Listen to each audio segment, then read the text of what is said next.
第34章，被惡鬼附身嘅男孩。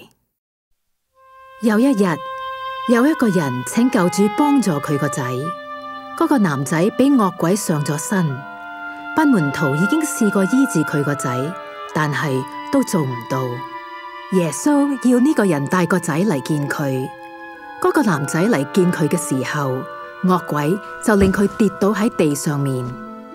救主問：隻惡鬼上咗個男仔身幾耐？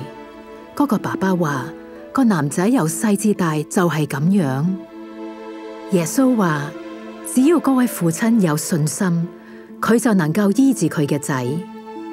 嗰位父親開始喊出嚟，佢話佢有信心，但請求耶穌幫助佢有更大嘅信心。耶穌命令惡鬼離開嗰個男仔嘅身體，永遠都唔能夠再翻入去。惡鬼好嬲，又傷害嗰個男仔多一次，先至服從耶穌離開嗰個男仔。嗰個男仔好安靜，好多人都以為佢死咗，但係耶穌拉住佢隻手，扶佢企起身，男仔就好返。惡鬼已經離開咗佢。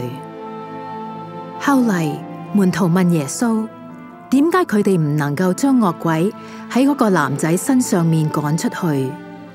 耶穌話佢哋聽：有時候佢哋需要禁食同埋祈禱，先至能夠醫治人。